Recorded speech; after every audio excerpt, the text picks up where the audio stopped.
alunos e amigos do canal @TomásSouto33, sejam bem-vindos nesse dia lindo, iluminado, que esse sol e essa luz nos abençoe. Vamos fazer hoje um passeio aqui em Andradas, Casa Geral, uma vinícola maravilhosa.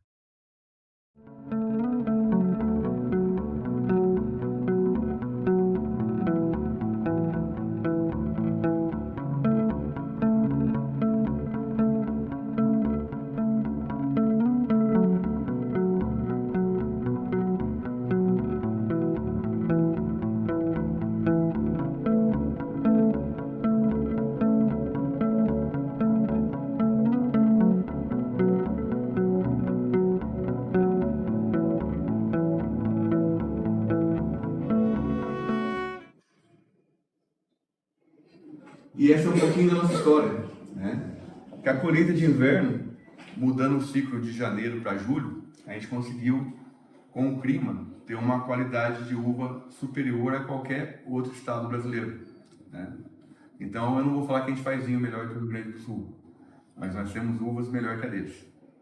Então nossa uva hoje, ela tem uma qualidade de maturação que, na verdade, eu consigo colher a uva na hora que eu quero. Se eu quero fazer um vinho mais jovem, eu colho a uva um pouquinho antes. Se eu quiser fazer um vinho Gran Reserva, eu colho a uva depois.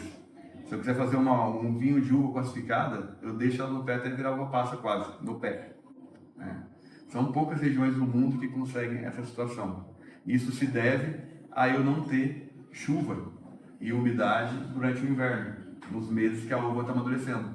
Antigamente, eu estou aqui desde 2005, o termômetro de colheita nossa era: corre, chama teus garçons, chama teus atendentes da loja, chama teus cozinheiros e vamos colher uva, porque vai perder tudo. Vai perder tudo porque a uva vinha 2, 3 dias de chuva, com calor, matava ela inteira. Então a uva ela nunca conseguia chegar a maturar por completo. Ela maturava sempre pela metade, né?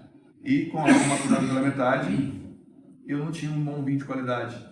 Sem contar que eu tinha que fazer uso de grande parte de defensivos para poder matar doenças, né? Hoje, para vocês terem uma ideia, de abril para frente, eu não tenho mais incidência de defensivo nenhum no vinhedo. Por quê? Porque a noite é fria e ela se torna fungicida. Abaixo de 10 graus, os fungos não proliferam, abaixo de 5 é fungicida, né? Então eu acabo tendo uma uva de excelente qualidade, né? Eu acabo tendo a uva que eu quero para fazer o vinho. E com isso começaram a vir os prêmios. O ano passado, de 126 medalhas que o Brasil ganhou na Decanter Mundial, 78 foram de inverno. Se a gente for comparar o número de vinícolas que a gente tem hoje com o número de vinícolas que a gente tem no sul, era para ser o inverso, ou muito mais do que vocês vão falar. E a vinícola que mais ganhou medalha internacional no ano passado foi a nossa. E nesse concurso da Decanter, que eu sempre cito, que é o Mundial de Vinhos, vamos dizer assim, que acontece em Londres, a gente conseguiu trazer essas 8 medalhas para Andradas. Fomos a vinícola brasileira mais premiada na Decanter. Tivemos 4 medalhas de prata, sendo esses dois as 2 medalhas com maior pontuação brasileiras, e tivemos 8 medalhas de bronze, que mostra a qualidade dos nossos vinhos, que era impossível você conseguir antigamente porque você não tinha clima para isso, né? O nosso solo ele é muito rico em nutrientes porque ele é um solo de origem vulcânica.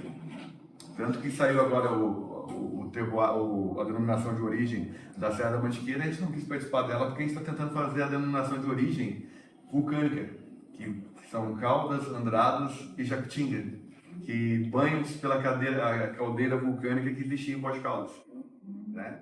Então, nosso solo aqui ele é um latossolo vermelho, né? Um fundo argiloso e muito pedregoso. Isso faz com que a uva ela tenha muitos nutrientes, né? E como a argila está bem funda, geralmente ela está em torno de 7 a 11 metros, as saídas tem que procurar água lá embaixo. Nossos vinhedos não são irrigados, né? Que é uma outra qualidade do nosso produto. Então, eles tentam fazer bem ao Deus dará mesmo, né? Igual fazem na Europa. Então, dependendo do clima, é o tipo de uva que a gente tem e o tipo de vinho que a gente vai colher. Graças a Deus, a gente nunca teve uma safra ruim. Nós estamos indo agora esse ano para a 14ª safra de inverno. A gente começou em 2012, né? E fomos a 4ª vinícola que inverteu o ciclo do vinhedo, né? E hoje a gente é a maior vinícola que trabalha nesse ciclo de inverno e somos a maior produtora de uvas de inverno também. Hoje a gente está colhendo em torno de 350 a 500 mil quilos de uva de inverno por ano. São 52 hectares já produzindo, né? 9 que começa a produzir o ano que vem. E eu tenho mais 12 hectares do lado de baixo, que daqui a 2 anos e meio vai produzir também. Que a gente plantou agora no final do ano passado. Vamos lá, pessoal? Eu pedi para todo mundo sair pelo lado direito aqui. E esse daqui é um espumante moscatel. Aqueles que gostam do vinho um pouco mais seco, eu vou servir um grera. Aquelas, as cunhadas, quem gosta de um vinho um pouco mais suave, a gente vai experimentar o moscatel. A maioria dos vinhos nossos que a gente vai tomar durante o passeio são vinhos secos, tá, gente? A maior parte dos vinhos que nós são secos. Então, quem gostar do moscatel, aproveita aqui agora. Vamos fazer duas filas?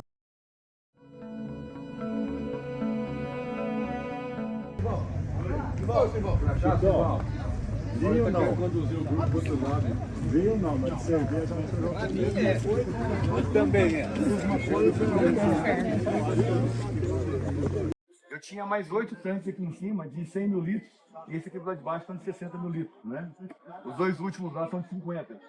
Nós somos grande produtora de vinho de mesa. Hoje a gente inverteu para o vinho finos. Hoje a única vinheta de uva de mesa que eu tenho aqui na fazenda são esses 2 hectares de uva Niágara. Eles produzem no mês de dezembro, né? Geralmente só para o dia 10 de dezembro até o dia 31 de dezembro. Tem uva Niágara branca e Niágara rosa ali. Nós estamos em reforma também, nós estamos envelopando aquele galpão verde. Eu acredito que até lá para força a gente termina o envelopamento. Então ele vai ficar com uma cara mais de vinícola, né? A gente foi crescendo e foi construindo situações do lado que a gente precisava. E hoje a gente está começando a transformar essas situações para um projeto mais turístico. Nós não imaginávamos chegar nesse tamanho.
Força, meu irmão, força!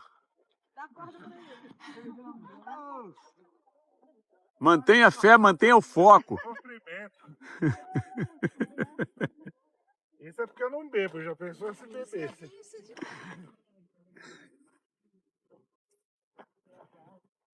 Embaixo algumas angolas, eu devo ter aqui mais ou menos umas 300 angolas. Que legal. E pelo menos uns 70 pavões.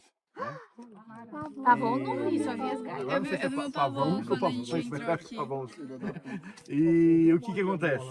Esses são os nossos funcionários de trabalho escravo aqui da fazenda. Como a gente usa muito pouco defensivo, né? E eles vêm comendo formiguinha, bichinho, insetinho, tudo que tem no meio do vinhedo, né? Eles vão cavucando e vão comendo, né?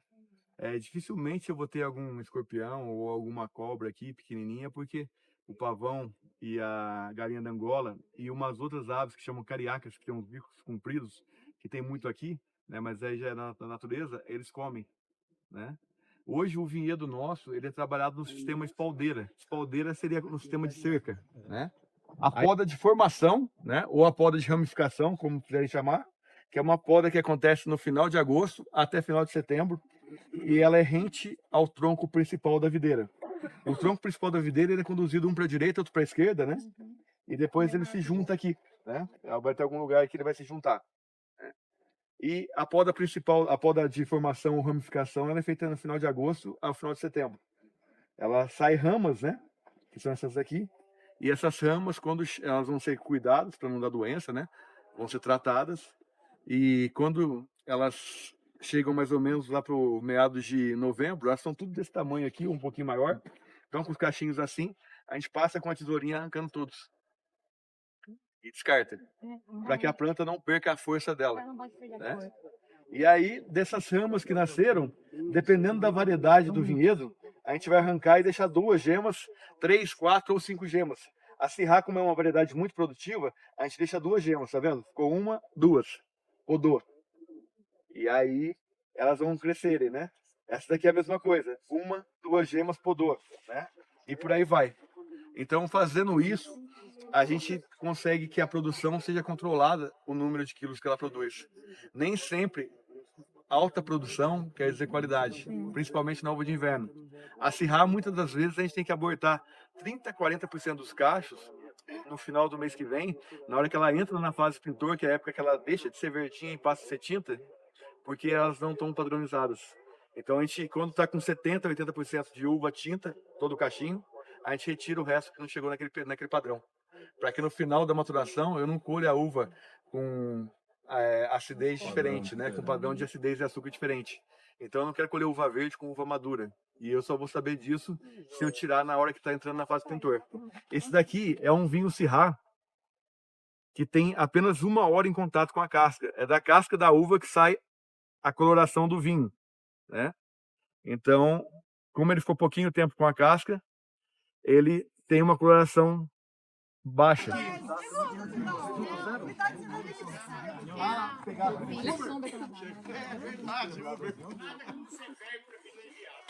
Pode ir. Bom, esse daqui é um vinho da variedade de uvas Bordeaux, tá? O diferencial desse Bordeaux, Casa Geraldo, é que a gente moe em torno de uns 2 milhões de uvas para fazer vinho tinto suave aqui na Casa Geraldo e tinto seco de mesa. E desses 2 milhões de quilos de uva, os 150, 180 mil quilos da melhor qualidade da uva que vem para nós, a gente destina para esse vinho Bordeaux, né? Ele é um vinho que tem 11,5 de teor alcoólico, tá? 10,5 de teor alcoólico natural. E ele é chaptalizado, ou seja, é adicionado açúcar nele para deixar suave. Mas para quem gosta de vinho suave, é um dos melhores, se não o melhor que tem no Brasil hoje. Ele foi 2 vezes medalha de ouro na avaliação brasileira de vinhos suaves.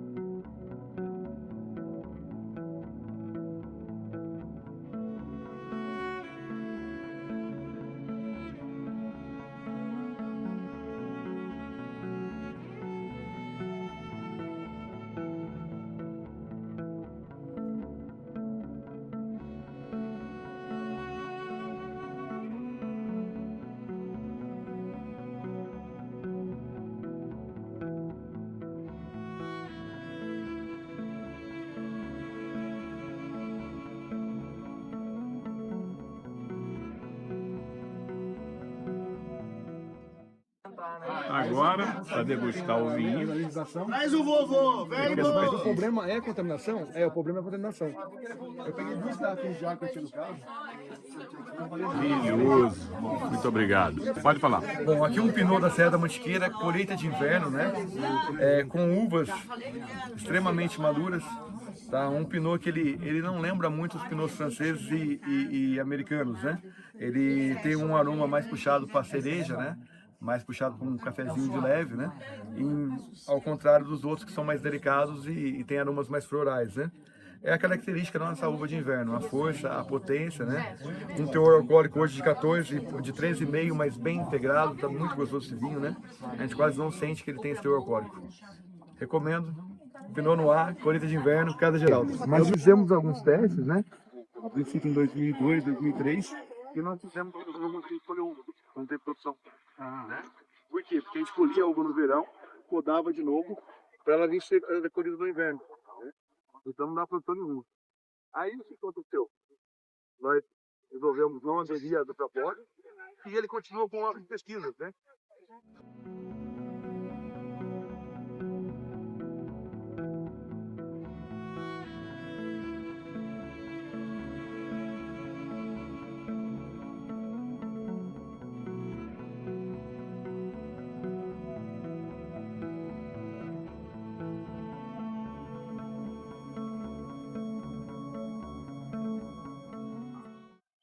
Aqui seria a parte da cantina, né, que é o local que os vinhos são filtrados, estabilizados, corrigidos, né?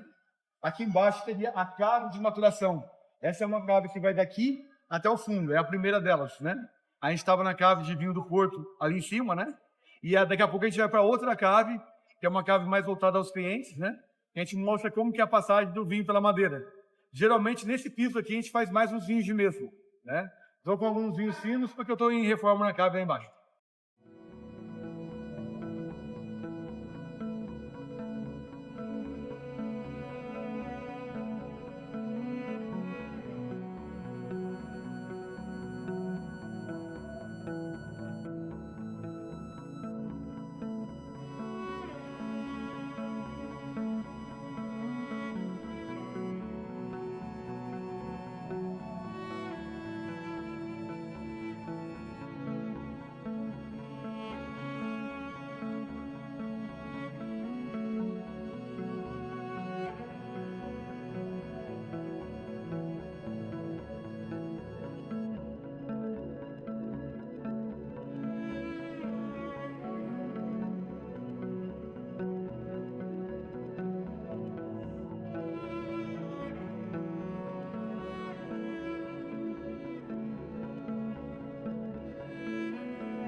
Eu vou provar. Dele é a versão de verão, né? De inverno essa é a primeira safra. Tá bom.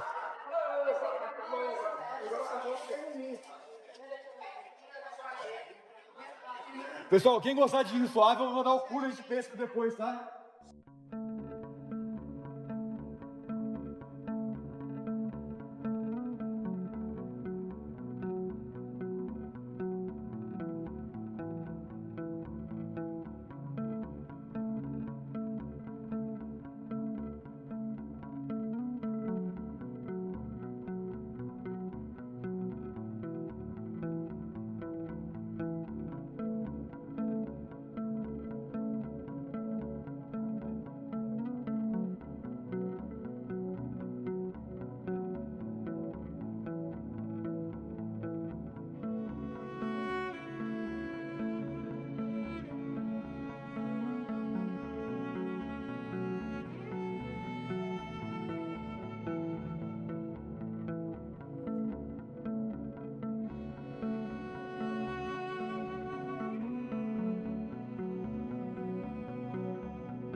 um tanque de vinho de mesa, os tanques de vinho de mesa são daquele tamanho de fora, de 60 ou 100 mil litros, né? Então, os fermentadores são daquele tamanho, né? A gente manda 3 a 4 caminhões de uva, ele enche inteiro, e antes da gente jogar fermento dentro para ele transformar o açúcar da uva, a frutose, em álcool e gás carbônico e virar vinho, a gente arranca, depois de umas 6 horas que a gente moeu a uva, a gente arranca ali em torno de 8 a 15% do tanque, ou seja, 8 a 10 mil litros do tanque, para poder deixar aquela parte do miolo do tanque para ser suco de uva. Quando eu vou fazer o vinho Bordeaux da Casa Geraldo, que é o que vocês experimentaram, que muita gente gostou, eu faço esse suco aqui, que é o suco Casa Geraldo. E quando é o vinho Campino, o suco Campino, eu faço quando eu estou fazendo um vinho Campino. Então, para quem quiser tomar suco de uva, tá, gente? Para quem não estiver bebendo mais, toma um suco de uva para as crianças, tá? E os homens que quiserem experimentar, experimenta no final da degustação, que assim não atrapalha o paladar. Eu vou estar servindo agora para vocês um pouquinho do nosso Viognier. Para mim, é um dos melhores vinhos brancos do Brasil, tá? E eu não estou dando bairrista não, né? Geralmente, quando a gente leva em avaliação, isso é um vinho que ele custa caro, não vende muito, mas ele dá um embope danado. Por quê? Porque é difícil fazer um vinho branco bom e um vinho branco com longevidade de duração. E esse é.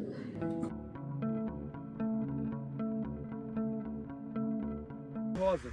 Se a rosa aparecer alguma doença, eu tenho um tempo muito mais hábil para cuidar do vinhedo, né? E o que você cuida antecipado, você gasta menos defensivo, né? Então hoje, numa correção preventiva, eu gasto aí em torno de 7 a 10% do que eu gastaria de defensivo numa pulverização corretiva.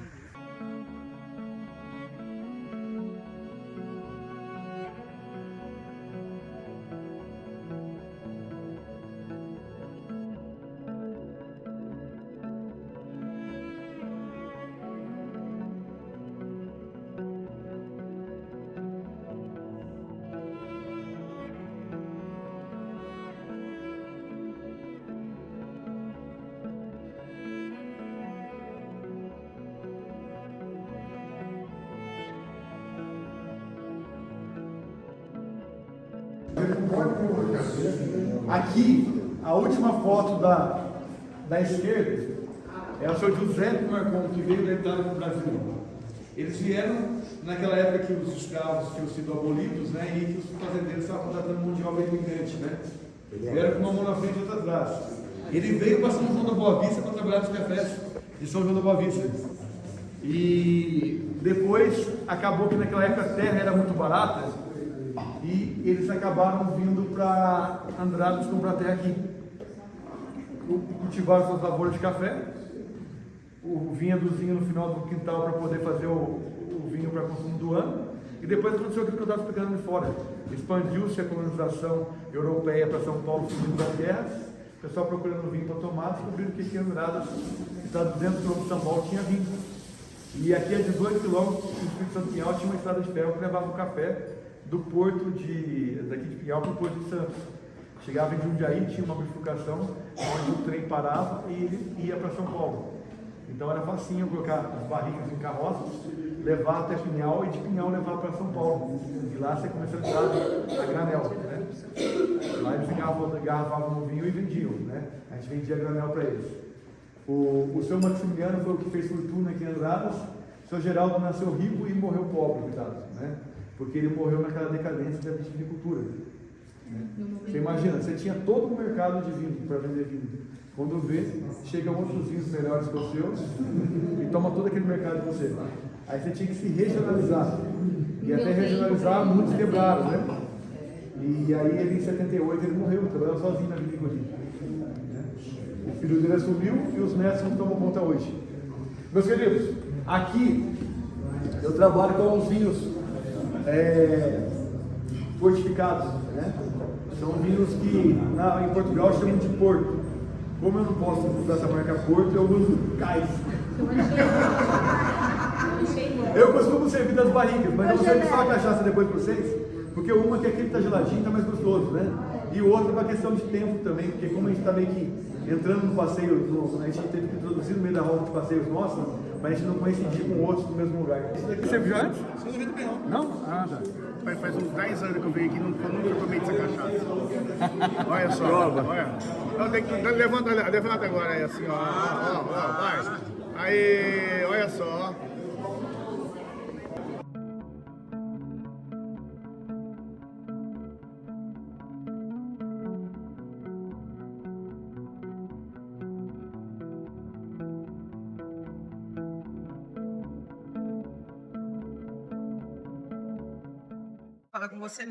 Bom, meus irmãos e meus amigos, hoje no passeio aqui em Andradas, nos deparamos com essa lenda, esse irmão aqui.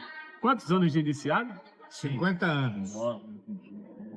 Lembra de como foi assim, a tua iniciação? Lembro. Foi Conta um pouquinho para gente. 1974, em 20 de agosto, na loja Duque de Caxias III, em São José dos Campos, Grande Oriente do Brasil. Duque de Caxias, e São José dos Campos. O venerável lá agora saiu, vai sair agora, é o de nosso irmão Dimas. Eu não sei, eu É, o estou nosso sem Dimas contato Orlando. com eles. É. E aí, depois de quantos anos conseguiu chegar ao nosso Supremo Conselho, grau 33? Consegui chegar em 1991, em dezembro. Dezembro, quem era No na Rio- época o nosso grande comendador? Moacir Arbex Dinamarca. Nossa, um ícone na maçonaria. E foi tudo o que você esperava na cerimônia, nos ensinamentos. Foi bastante grande, porque tinha do Brasil inteiro que vinha, que era Muita só no gente, Rio. era né? só no Rio naquela Era só no época, Rio, né? estávamos em torno de 380, 400 400 irmãos irmãos coroando o grau para ser 33. levado ao grau 33. E houve uma coincidência nesse dia, que foi escolhido um orador para falar em nome de todos os irmãos. E esse orador chamava-se Cleuto Cândido Landry, de Alfenas, Minas Gerais. Aí, por coincidência do destino, em 1999, eu mudei para Alfenas para ajudar o meu filho. E na loja lá, encontrei o Cleuton Cândido de Moraes, que foi o meu orador. Falou mais, ele falava demais, falou mais de uma hora quase. Impressionante. Mas olha, essa é a coincidência da E maçonaria. você lembra dos detalhes, né? Lembro. Agora eu vou te fazer uma pergunta. Qual aquela virtude que você destaca na maçonaria que te ajudou no seu conceito, na sua vida particular, no mundo fora da maçonaria? Qual a virtude que você destaca? A irmandade, a honestidade, realmente um irmão respeitar o outro, ajudar o outro dentro da maçonaria, visitação, que hoje quase não se faz mais, era muito bom, útil na época. Nós fazíamos visitação constante. O relacionamento, né? Relacionamento direto. Estávamos sempre juntos. E hoje, infelizmente, a maçonaria perdeu um pouco desse sistema, desse conceito. Me tira uma dúvida. Meu pai faleceu agora tem 3 anos. E ele fundou algumas lojas. Nesse teu período, até o dia de hoje, quantas lojas você conseguiu participar da fundação? Olha, eu ajudei a fundar em Alfenas a loja Cleuto Cândido Landry, que não era esse nome, mas mudou para o nome dele depois, que ele chegou a falecer. Era o irmão da loja. Fundei a loja universitária através da loja Alfenas Livre em Alfenas.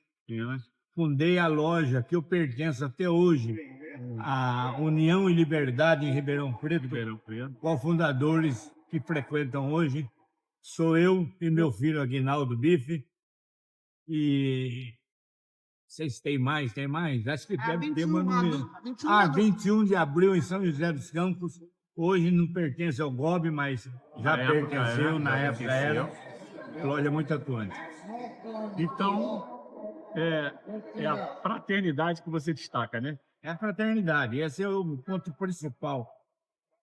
Temos que ter a fraternidade, o convívio, se encontrar mais. Hoje em dia está difícil ter reuniões se encontrando, a não ser que seja uma convivência. Você sabe o que eu penso? Eu, particularmente, eu gosto muito quando eu chego numa loja simbólica, para uma reunião, e vejo nas colunas aqueles irmãos igual ao senhor, com cabecinha branca, com uma certa idade. Por quê? Nós estamos aqui por causa de vocês. Vocês nos passaram uma maçonaria pronta, construída. Fica a grande reflexão que eu chamo os irmãos mais jovens nessa missão. Qual maçonaria nós vamos deixar para os que estão por vir? Fica aí a reflexão, não é isso? Olha, concordo com você em tudo. E hoje eu adoro, que nem eu vou citar um exemplo da minha loja, União e Liberdade. Hoje nós entramos na reunião, nós estamos lá com 10 aprendizes, 12 aprendizes. Fantástico. Isso é o futuro da maçonaria. Agora, para ter um futuro, nós temos que ensinar esses irmãos, doutriná-los, trazer eles para junto realmente do que prega a A maçonaria. importância da instrução bem feita, bem aplicada, né? Meu irmão, muito obrigado. Deus lhe conceda muita saúde e muitos anos de vida. Obrigado e agradeço muito.